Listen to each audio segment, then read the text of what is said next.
Sue. Pinky Benson with Remax Dream is here to share secrets that you can apply to your business, whether you are entering a new market or trying to grow in your current one. So please welcome Sue to the stage. Hi, Pinky. Hi. Hi. So what's the explain that, since people probably... Oh, what this is your phone. You use it to record video. So you're recording our... Not to take phone calls. Okay, yeah, you never It's to record video. I literally never talk on my phone. Why would you do that? Yeah, it seems silly. So you're with Remax Dream. You're based now in... Naples, baby! Naples, Florida. And the title of this session is about starting from scratch. And you had a start from scratch. You had a successful real estate operation one place, and then you had to move to another place. Why don't we get and explain what happened and how that took place? Well, you know, I've been in real estate now 10 years. So I started 7 years ago, right when the recession came about. So I got into the market, and my mom looked at me, and she's like, "What are you, crazy?" And I said, "Well, what's gone down will come back up." So that's what I started to do. I got into the real estate business, and it was in a small area just outside Tampa, Florida. It's called Spring Hill. Mm-hmm. It's the land of the sinkholes, just in case you were wondering.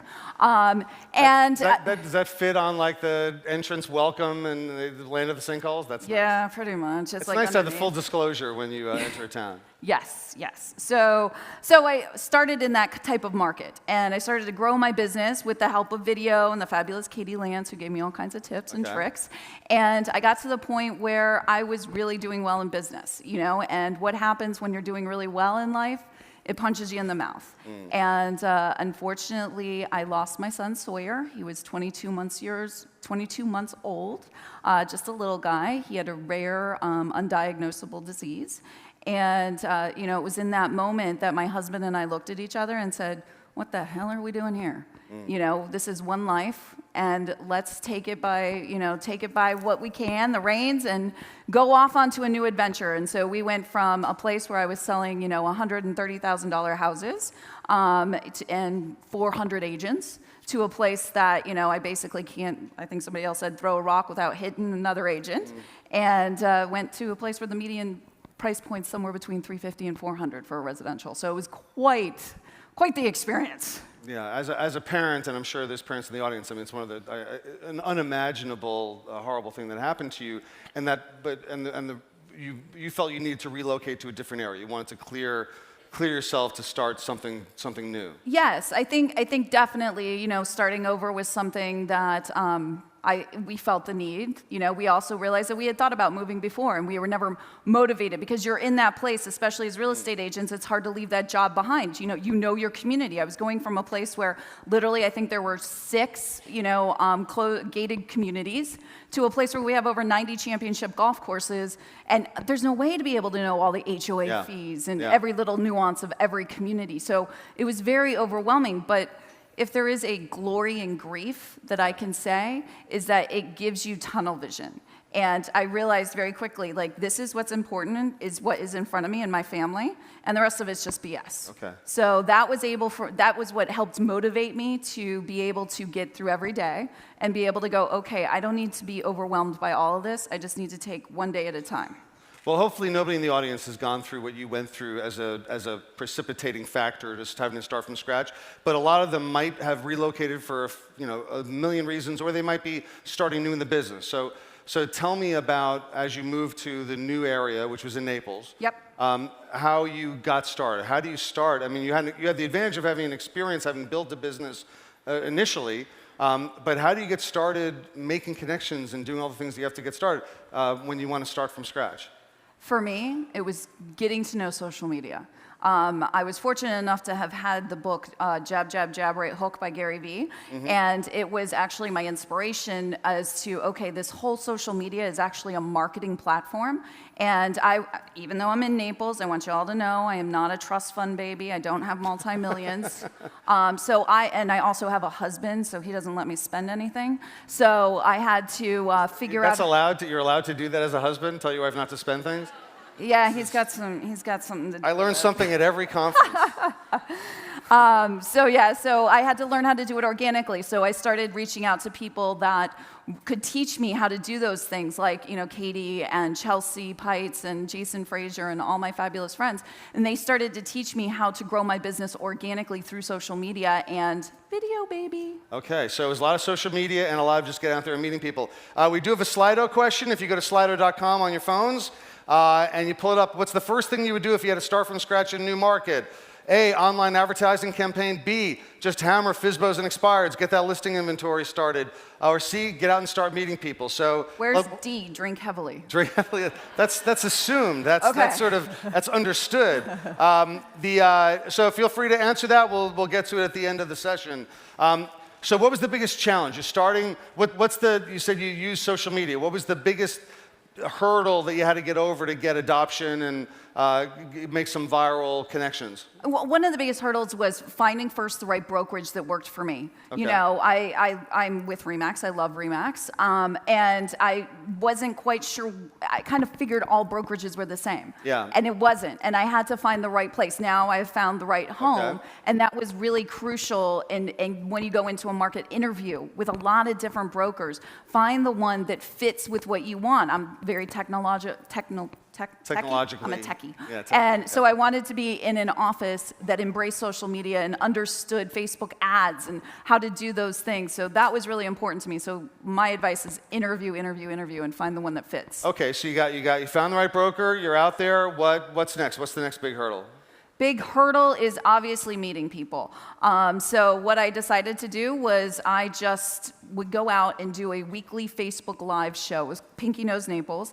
Okay. And in the beginning, I literally was talking to myself, walking around with my phone, and walking down Fifth Avenue, which is our downtown strip, and just having fun facts. And then, at one point, I even got on the trolley and did the whole trolley ride by myself, talking to the trolley guy the entire time. I learned all kinds of stuff about Naples from the trolley guy.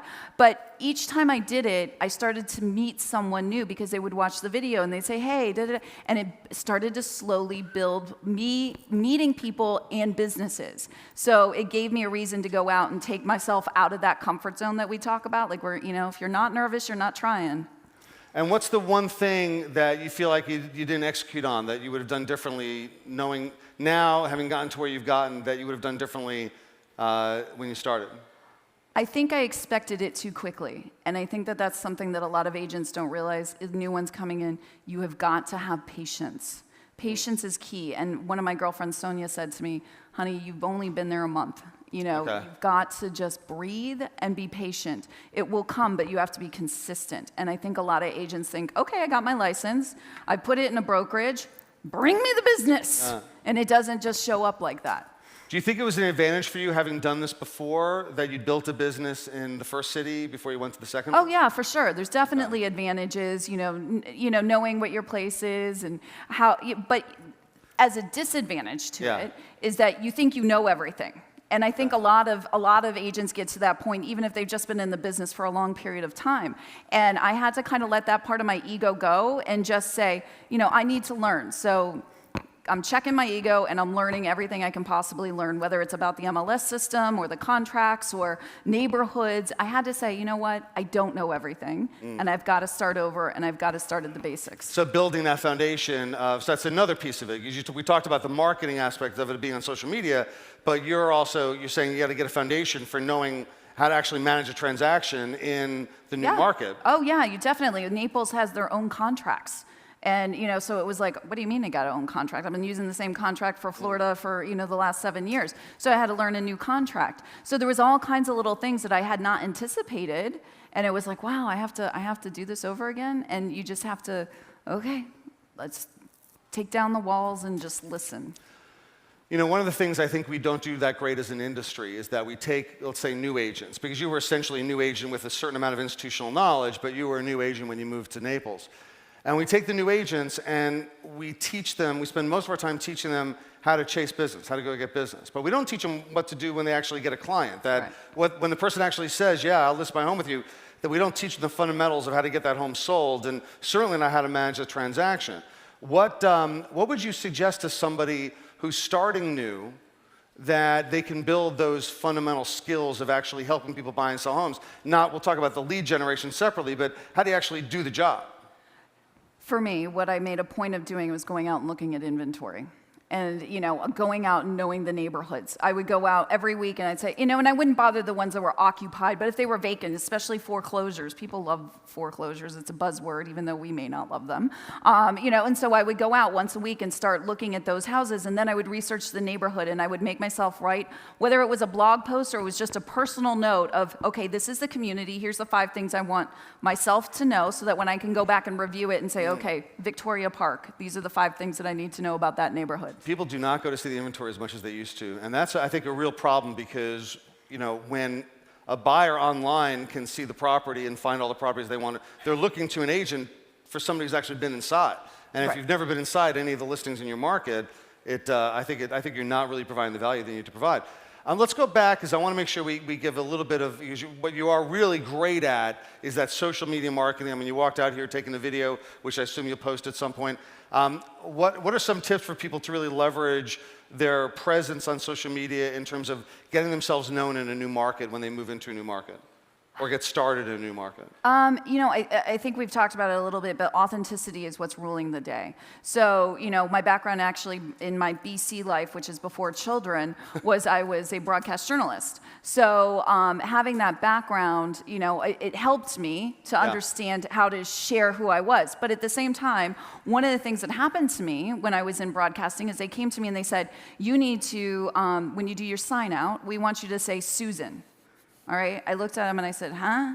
And they said, yeah, say your sign out, Susan Slayton, Fox 13 News. And so I did, and it was awful, and I couldn't get over it. Well, why? Who calls me Susan? Yeah. My mother when I'm in trouble, okay. Right? So it was like very awkward for me. So and my point being is that when you're out and you're doing whatever it is on social media, you have to do it true to yourself, who you are, who you're authentically going to be. Because if you're trying to be somebody else, it's not going to work. And obviously you came from a broadcast journalism background, so that gave you a real head start in doing that. What's one tip? This will be our last question. Last question, then we'll get to the results. What's the one tip you would give somebody who's not familiar, doesn't have a broadcast journalism background? Take out your phone, start video recording every day, 30 seconds, make yourself do it, look at that camera, and your awkwardness will fly away. And not just the sex stuff, like the regular stuff, like the stuff you do. I know you're doing the other stuff, but that doesn't help you in your business. Let's go pull up the Slido question. Let's see what the result was. They start meeting people. That's what they would do, start meeting people. There you go. That's kind of what you did, so that was a nice answer. All right, ladies and gentlemen, please join me in thanking Sue Pinky Benson. Sue, thank you.